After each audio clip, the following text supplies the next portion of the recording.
Hi, and welcome to this live session from the Information Lab with Judit Bekker. My name is Sophie Sparks. I'm the community manager at the Information Lab, and I've recently come back from mat leave, and this is the first live I've done like in over 12 months, and I'm really, really excited. And more than that, I'm really looking forward to Judith's talk because I didn't make it to visit Berlin, and this is the talk she gave at Visit Berlin. So for everyone who didn't make it, this is a great way because these talks weren't recorded, and this is the only way you'll be able to hear this unless Judith gives it again. Um, you may know Judith as a two-time previous Tableau visionary. She's also active on social media on Twitter and LinkedIn. I'll drop all her links to how you can connect with her in the chat. And she has an amazing style. I'll drop her website in as well if you don't know her projects. Everything from incorporating photos over and graphics into building much more imaginative and experimental vizzes shaped sort of like circles or with various different stylistic elements. So this talk that Judith's going to give is looking into her process, to her glimpse into her metadata and how she works. And I'm really looking forward to it. So if you have any comments for Judith or if you have any questions, drop them into the chat. If you just want to say hi, drop that into the chat too. I am looking incredibly washed out. I'm in a very frosty part of South England today. I don't think I think it's about -2 outside. So I've found like my husband's old jumper, which is super warm and cozy, and I'm all snugged up because my heating is only just beginning to kick in. And Judith is joining us from Berlin. Is it really cold where you are as well? Yeah, it was snowing in the past 2 days and the snow stayed, which was like a unique experience. Last time I remember anything like this was in my childhood, so it's really nostalgic. Oh, fantastic. Yeah, there's climate change. Definitely not as much snow as before. Well, perfect. I will turn my camera off, Judith, and hand over to you. And I'm really looking forward to catching this presentation that I didn't actually get to see live in person. And yeah, anyone who has chats, drop them into messages or questions, comments, drop them into the chat. I'll be sitting there monitoring it, and I'll also put in all of Judith's links so you can connect with her. Cool. Thank you very much for this opportunity and for the introduction. And as Sophie said, this is a presentation that I gave in the Visit Berlin conference a couple of weeks ago, but it's only partially true because a lot of my things I wanted to show is dependent on the internet, and there was no connection at some point. So hopefully this will be the first full edition of this presentation and probably the last, since I don't want to repeat myself in the future with the same topic. So the topic is called Glimpse into My Metadata, the grind between the idea and implementation. And my idea was to collect a metadata about all of my visits that I did in the past 6 or 7 years and just gain some insights from that and reflect on what I did in the past years. But before we go into that, since I guess there are a lot of people who don't know much about me, who am I? My favorite font is Futura, and I just ordered a book that is like 300 pages about this one font, and I'm super excited. So people who know me in the Tableau community know that this is my absolute favorite. What a shame that I didn't choose Futura for this presentation. But yeah, that's one thing I'm a big fan of. Second most important thing to know about me is that I'm dead scared of pigeons, and this is something that defines my life, and I live and breathe this fear every day. My favorite topics for visits and I think life in general include movies, books, and social issues. You will see this more in details when I go into the visualizations themselves, but just to give a teaser about how crazy I am about these topics is that I have a visualization of everything that I watched in 2020, and it's more than 600 hours of content that I watched over a year which equals to February net, day and night counted. And also connecting to that, I'm a hobby data source collector. I made 86 projects in the past years, and for 44 of them, I collected my own data. Some of them included a lot of effort, some of them were easy, but I do like to collect my own data. And professionally, I studied political science at the university. I'm originally from Hungary, and I studied in Budapest. I was a Tableau Zen Master twice, and I currently serve as a Tableau Public Ambassador. I won the 2021 Women in Analytics Data Viz competition with the Viz about the movies I watched in 2020 that I mentioned before, and I will in a couple of minutes. And I'm currently a senior data analyst at TextFix, which is a super new thing. I just started a month ago, and I'm really excited about this change.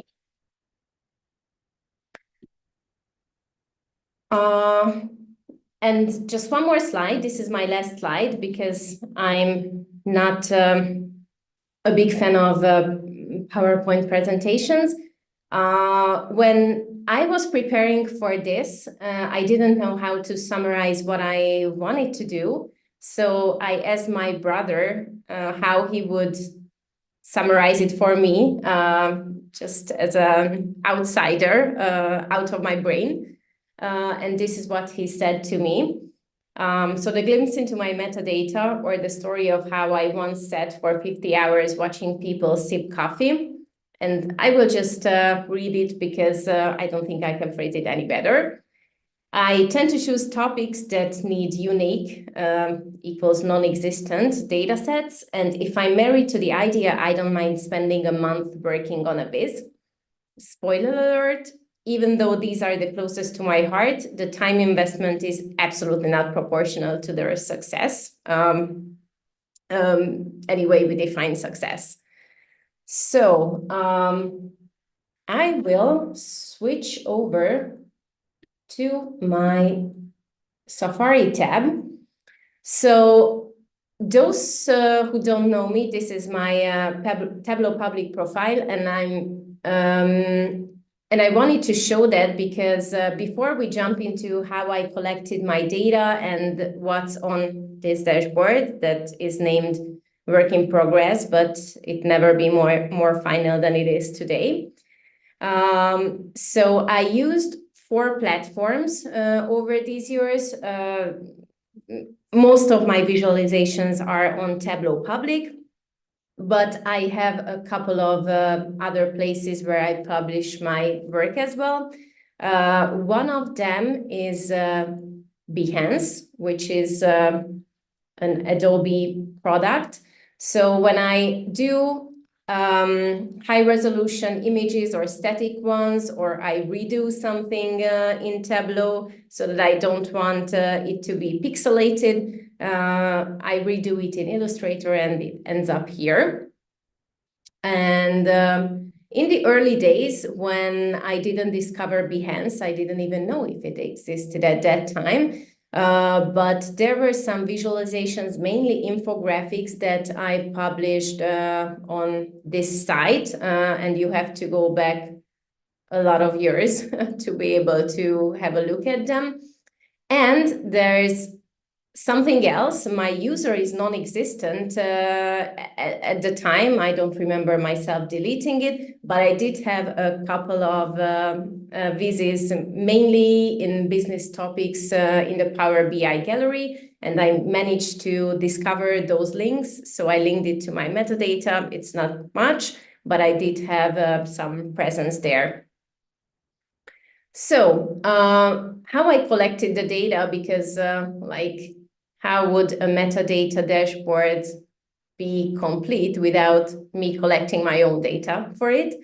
I used a spreadsheet, and I went through all of my whizzes. Let's just hit a refresh on this. From 2019 or 18 until now.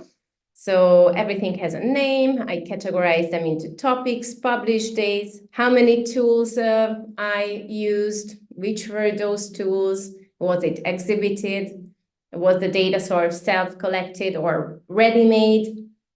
I will go into details for the self-collect category, whether it received the Viz of the Day from Tableau, whether I've worked on a community initiative like Makeover Monday or Iron Quest, how many likes, views it has, where it was primarily published, and how much time I spent making it, and a link, of course. A couple of things to note here. So the likes and views are approximate since I collected the data a couple of weeks ago. So there might be a bit of a difference because if someone clicks on any of the visualizations, then of course it adds to it. But just from a point of like looking at it as a tendency, it should be more or less accurate. And there are some cases when I didn't have any views or any likes. And in these cases, I artificially added a 1 because I just wanted them to appear on the scatter plot that I will show in a minute. So that's a technical thing. And some of the vizzes were published on multiple mediums. And in these cases, I chose to have the primary one displayed. So this is the dashboard I did. Like, it's not super beautiful. I just wanted to showcase what I wanted to show. So how it works, on this axis, if it reloads, it shows how many days I spent on building that visualization. And on the other axis, it shows when it was published.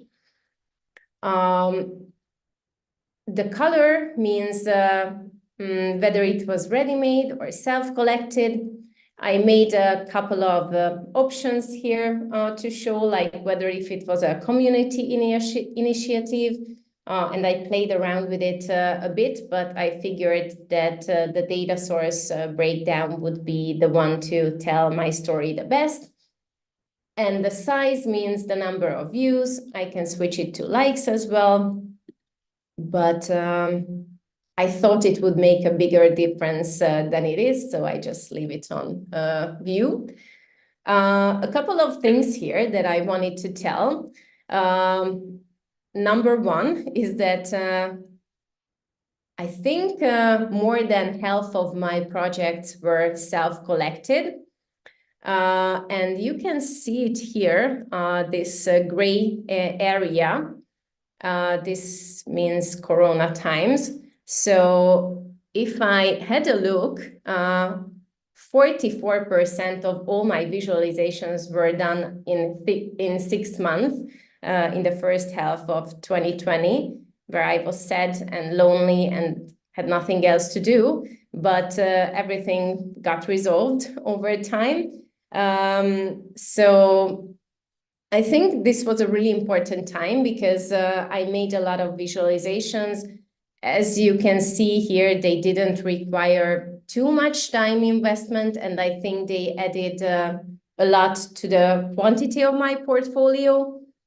But here are the projects on the top that I think added to the quality of it. These are only a few visualizations, but I spent a lot of time on building those. And if I hover over the tooltip, all the information that was collected in the spreadsheet is written here. And of course, if you want to check out the visualization, then you can by clicking on the bar. So yeah, I have a second tab, which is a deep dive into my self-collected data sources. And as I promised, I will go into the categories I created for these kind of vizzes. I chose to break them down into 4 buckets. The first one is called monkey job.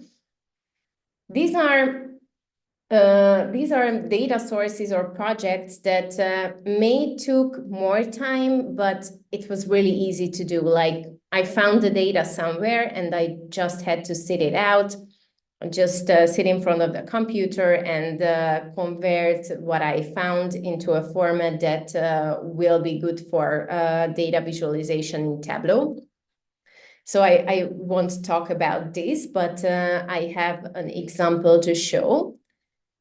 So for example, I have this visualization where I visualize the volcanoes of Iceland. I found the information somewhere on the internet. I should have the source. Catalog of Icelandic volcanoes. And I just had to convert it to a format that would be suitable for a data visualization. So it was a super easy project from this point of view. The second category I called Easy Like Sunday Morning because, to be honest, these are not even data-related projects. I just wanted to explore what Tableau can do. So these are not really based on data and showing information in the usual way, like building a recipe book, for example, or I have another example here when I wanted to see if I can make this smooth toggle button. Okay, it will load again. So this is just like pushing Tableau's limits, but not a data visualization in its core sense. And there are 2 categories that I will talk about in details. One of them is the time will tell. This doesn't mean that these were super complicated things to do. It just took a lot of time to get the volume of data that I needed. And one example is that I visualized everything I read in 10 years in 2019. And the minute I started logging those books in 2009, I knew I will do something around this because even back then I was dealing with data at the university, and then my first job was around data. So I started logging what I read in a Hungarian site called Moy, and I'm still surprised that it looked the exact same in 2009. This is when I started reading, when I finished it, and then I collected everything I could about that book to be able to build a data set. And this is the visualization I built. I like this visualization, but I wouldn't do it the same way now because I was just starting out in Tableau and I wanted to showcase every type of chart that I know how to build, at least from templates. This is I think my first complex quiz. And I managed to cheat the system and receive 2 Wiz of the Days for this one. And I think there are 2 reasons for that. One of them was that it took a lot of time and dedication to collect this data over the years. And the other thing was that in 2019, visualizing self-data was not such a big thing as it is today. Like, there are a lot of things automated right now. You can just download your data and analyze it. And I don't think it was so common those days when I was doing this. So that's the first example. And the other one is what I talked about before, the visualization where I visualized everything I watched in 2020. And when I started doing this on January the 1st, I didn't know how this project will look like, if I manage to carry this out, if I don't forget to log things in. So I was super unsure how this will turn out. And what I did is that I had this spreadsheet, and I will try to go to the start of it. So whenever I watched something, I either took a note in my phone in order not to forget to log it, or went into this spreadsheet right away and just logged it. So the date, what was the title, whether it was a film or a series. If it was a series, then what series was it? The number of series, like whether if it was season, yeah, it should be season. The platform, how many minutes it took, which year was the film or series made in, IMDb score, series, individual, Rotten Tomato critics, audience, whether it was a quarantine time or not, and the season.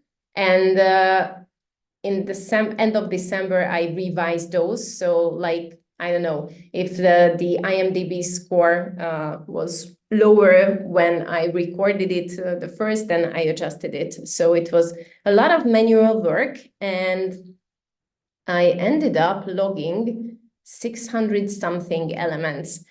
And a couple of months in, I started to become really nervous because it took so much time to have this mental thing in my mind all the time that I should log it, that I didn't want to mess it up by forgetting something. So at some point it became a habit, but it was a really tough thing to carry on with.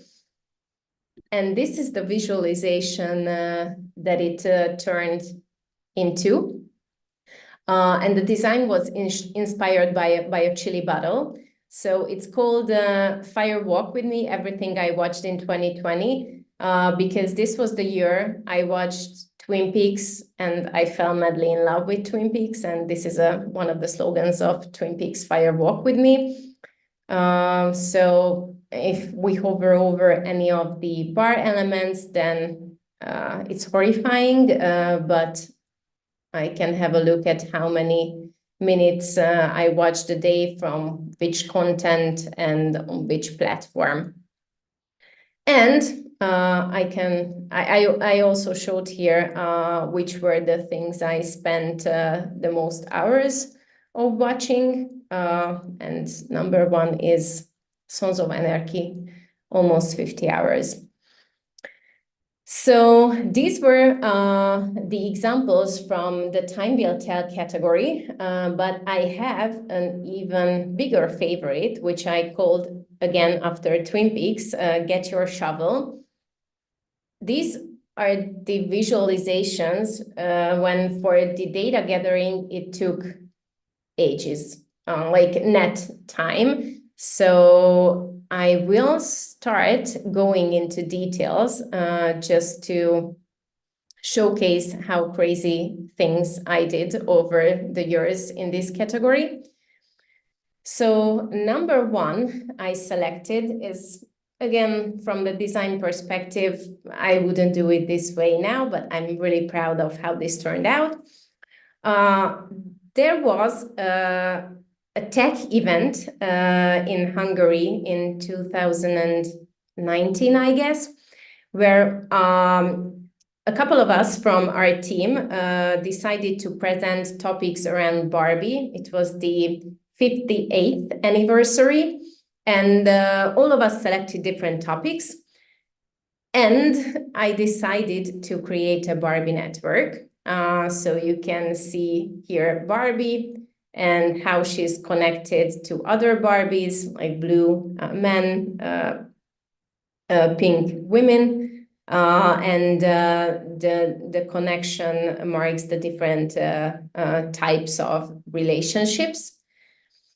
And the thing was that, oh, I don't have it here. Let me just open it. So I discovered that there's a Barbie wiki page, and it contains information about all the Barbies. And how I did this visualization is that on this page, I read through the biographies of all the Barbies to be able to establish the connections that can be downloaded from data.word. It has edges and nodes because this is how this kind of visualization built up. But that meant that I did this manually entirely for weeks, just based on those biographies I read about. And I discovered a couple of interesting things that will stay in my mind rent-free until the day I die.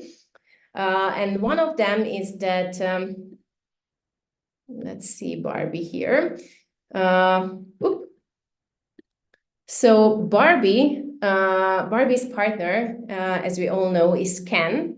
But there was a time that they broke up because of another guy, an Australian surfer called Blaney. But 2 years later, Barbie went back to Ken after Mattel muscled him up a bit. And I know like probably 20 more unnecessary things about the Barbie universe that I won't just bore you with. So that's one of the examples in the Get Your Shovel category. The other one, it took me more than a month. It took me almost a year to research all the Queen's corgis. I started watching The Crown, and I was fascinated by everything that happened there. Like I was constantly Googling, it can't be a real, this can be true. And I was like going on the internet and, oh, this is true. Like everything I saw has like at least a base of truth. And I'm a big fan of the Queen. So I wanted to establish a tree, the relationships of her corgis over time. And it took me 9 months to be able to do that. And I discovered a book that was published in 2019, and that was the basis or the final touch in this visualization. And I have some working documents here to show, like this was the original data visualization, and I kept this paper for, I don't know, 9 months, I guess, until I managed to finish it and put it into Illustrator. So this was a huge one. And another fun fact, she didn't only have corgis, because Princess Margaret had dogsies, and at some point they experimented to mate the two types of dogs, and this is how Dorgies came into being. So whoever is brownish on this chart is a Doxy, or Dorgie, sorry, a Corgi and Dachshund mix. So Pickles and Tinker are in betweens the two types.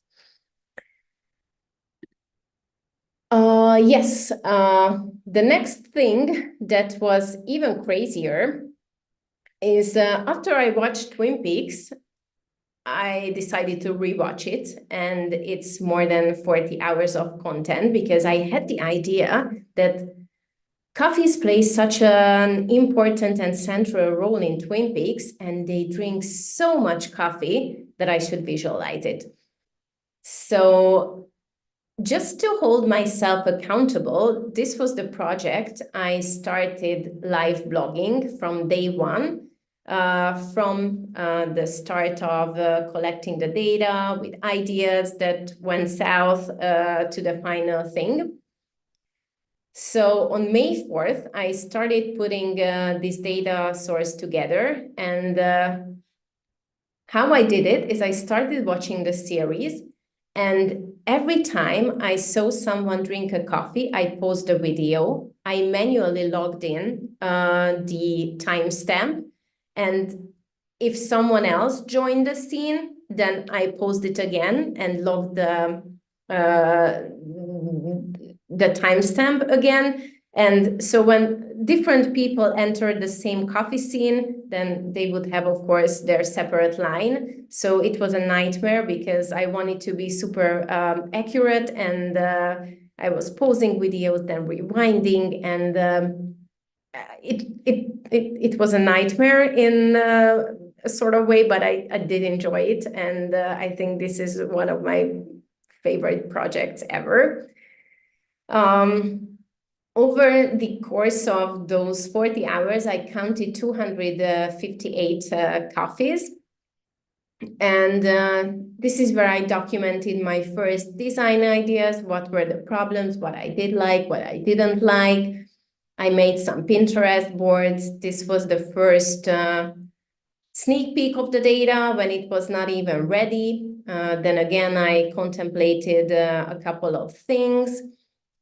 Then design ideas, what served as a basis of the idea, prototyping, wireframing, just doing doodles on my notebook, on my iPad. And then there was a point when I had enough, and then I baked a cherry pie, which is another significant dish in Twin Peaks. But then everything turned when I saw this font for the first time, and I was like, okay, I need to buy this font, and I think I have everything in my mind planned. So this was the last part, and this became the visualization itself. So the bubbles show where the coffee was consumed. So like red is the double R, blue is the Twin Peaks police, and everything else is other in the gray area.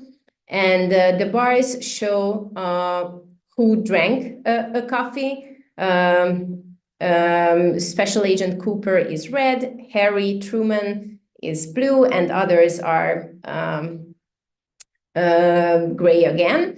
And if we hover over any of the bars, then there's a detailed explanation of the coffee scene, how many coffees were consumed, what happens in that scene, who drank a coffee, and every horizontal line is one episode of the series. So like the first one is super short, just 8 episodes, I guess. Yeah. And then the second and the third are a bit chunkier. So like, for example, this is meeting at Lucky 7, and 11 coffees were consumed by a lot of people. You can see here that I traced everyone who drank a coffee, even in the background. So among the who drinks a coffee in the scene, you can see an unnamed man client, for example, or unnamed woman client, insurance employee too. So I try to be super, super accurate with these. And I continued with the theme after that, and my next project was similar in nature, so the same the same way of collecting data, but it was a different kind of crazy this time. It's again David Lynch, and I visualized this one in 3 different tools. Which meant that I built them twice or 3 times, sorry.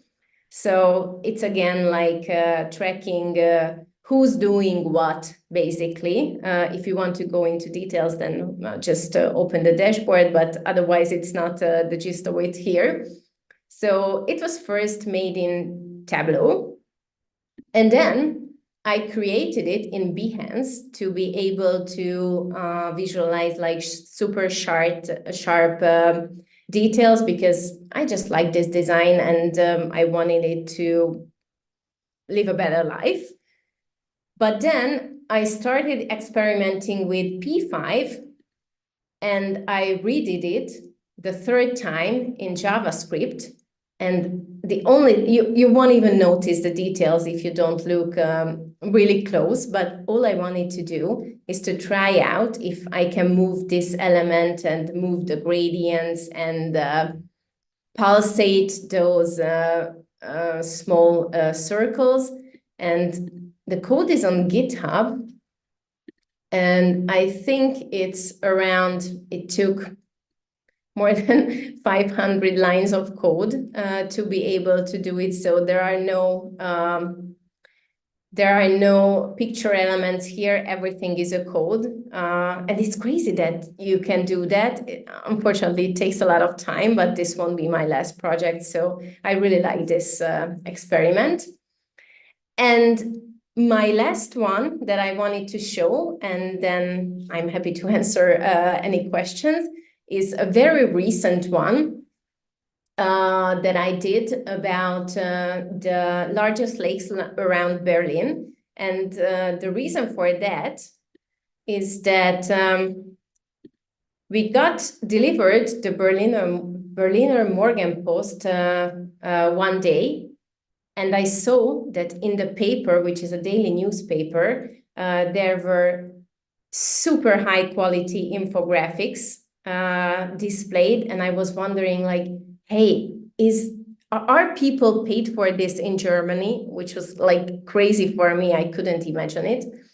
I don't know if it will load, but if you have the time, check out the infographics section of Berliner Morgenpost, because it's like super great.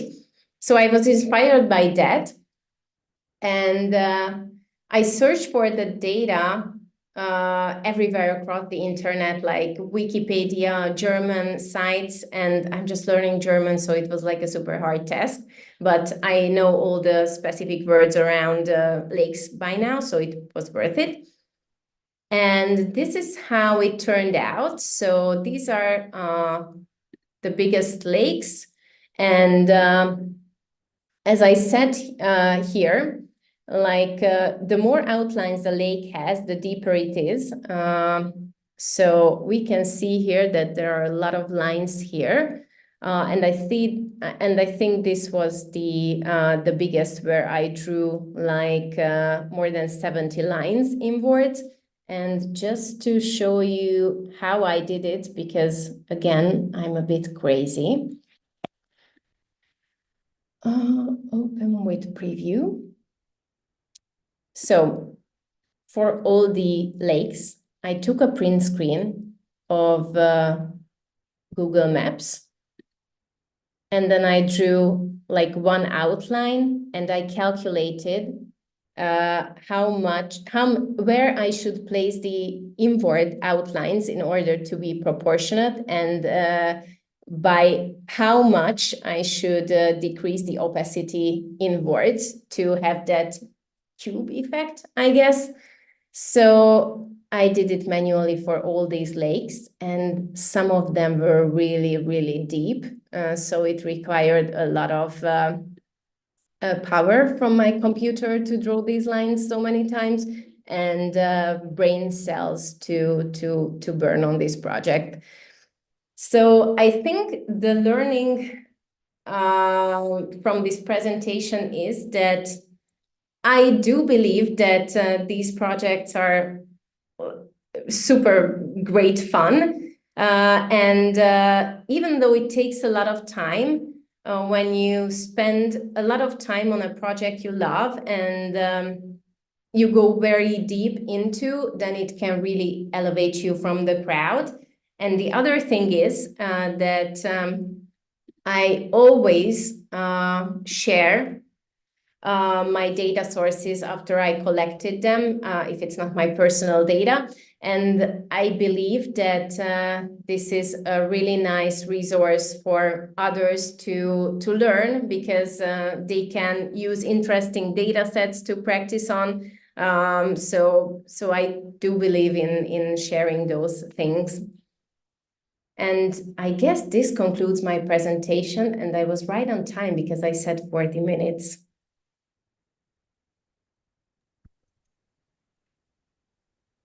Thank you so much. I really love looking at all your projects and hearing about how you made them. If anyone has any, I've just dropped it into the chat. If anyone does have any questions they would like to ask Judith, please put them in the chat on the live stream, and I'll be able to read them out for her. But in the meantime, I have a few questions. Um, oh, I'm going to butcher your name. Andre Adams says, great presentation. You do a lot of projects, a lot of personal projects, and I completely agree. It does elevate your your profile and your ability, and the more you do. How do you find time to do them? Are you a I very don't structured person, recently. or There were some times when like I didn't have anything else to do, or I was super anxious, and it managed to calm me down to have something to work on. But unfortunately, these days I find less time doing projects, but I do have a couple in the backlog that I will want to pick up, and these will be like again super long projects that I don't know when they will be finished. But yeah, I think there are ups and downs. So I don't do so much these days. I agree. Life fitting them in when they work. That sounds like a very good piece of advice for people. You've also used lots of different tools, everything from Tableau to processing P5JS. You're using Illustrator, and you seem to be able to you use lots of different tools and lots of different combinations. Do you have any favorite tools that you like use on everything? Yeah, if I can keep like one software on my computer, that would be Adobe Illustrator. Like, I don't know, I'm just a big fan. And I even like I use 5% of its capabilities, maybe 10. But I think everything is possible in Illustrator. Wish it was dynamic. No, I have like zero Illustrator skills, and it's always on my list of things to do. So I need to find a personal project to make myself learn Illustrator. Otherwise, you just never do it. Um, and out of all the projects you've presented, which one, if you could, I like that where you put it, if you can only have one piece of software on your laptop, what would it be? If you could only keep one project, if everything else was lost off your Behance profile or whatever, which one do you hope would be like the one that you could keep, and why? The Twin Peaks one. I think I spent so much time on that, and I thought it out, and like it's true for all of my visualizations that I wouldn't redo any of them. Like I remember the time when it was ready and I was satisfied with it, and I wouldn't touch it again. So I would just either go for another project. But when I look at this Twin Peaks one, I think that was the right choice of visualization, and I like it. Like I couldn't imagine having any of my works on the wall, but this makes me so happy that I do have this on my wall at home.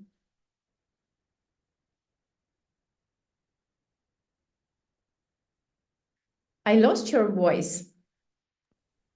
It just muted me. I Yeah. must have hit that with my elbow. I don't have any questions from anyone who's watching yet. If anyone does, we've got a few people saying this is an amazing presentation, and they, I think, particularly love the German lakes. It's just that's an amazing project and dedication to draw all those lines by hand. If anyone listening does have any questions for Judith, please drop them into the chat, and I'll be able to ask them to her. Just give everyone like a last little few moments to drop in any questions they have. Judith, if you could give somebody who is starting off in their career some advice, starting off on their data journey, some advice, what would it be? I think it would be to just start doing things and watch how other people do it, and don't be afraid to like do the same in a different data set, or just not steal ideas, but to be inspired by others. And I think just put it out there. Like I can show my first visualizations. They are not great. I like them, but they are not like super good. You can see that Barbie one. I think it looks terrible, but it took so much time and effort, and I'm so proud of it to this day. So I would advise anyone to just start working on the stuff they like, and it will pay off. That's great advice. Perfect. Thank you so much for joining us today, Judith. I've put in everywhere people can connect with you on LinkedIn, on X, your Behance profile, Tableau public profile, your website. So if people want to get in contact with you, please reach out on any of those channels. And thank you so much for letting me. This is like a completely selfish thing. Letting me see your presentation and hear it. And I was just amazed by all your projects. Thank you for having me. It was so great. Thanks so much, guys. And everyone joining in, I hope you, wherever you are in the world, have a lovely afternoon for here from us in Europe, but morning if you are in the States and evening if you are further east. Thank you guys so much.